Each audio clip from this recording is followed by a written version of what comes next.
Hey everybody, it's day number 2 of Worship Challenge 21. Day number 2. I hope you had a good time yesterday, remembering that God created you. He created everything, and we worship him because he did the creating of us all. Today, we're going to go to Psalm 103.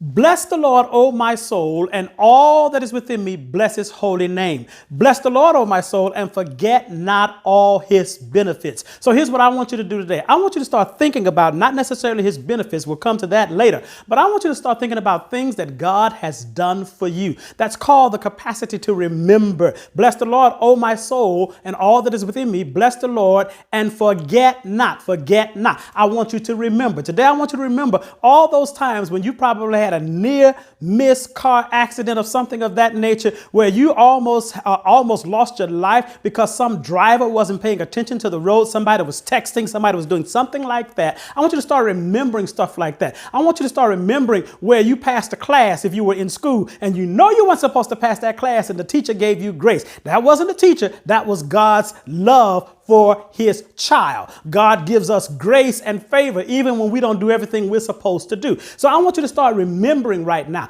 And when I start remembering my life, I remember the time I was in the hospital. I remember the time when they wanted to chop off my entire foot. God's grace prevailed. I can't forget that he is my healer. I want you to just start remembering different things like that. It doesn't have to be something broad. I came out of the denominational church where we used to thank God for food on our table. He was a lawyer in the courtroom, a doctor in the sick room. We were very simple. It doesn't have to be complicated. All I want you to do is just remember what God has been doing for you. It's the smallest little thing.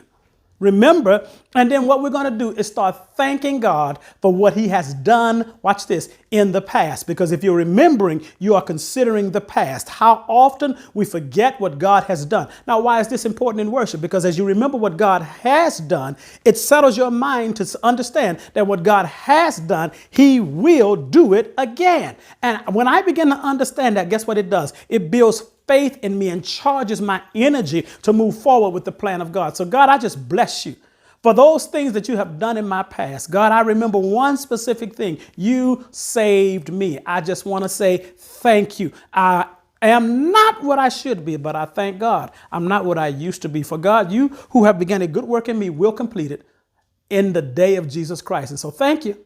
I remember my past.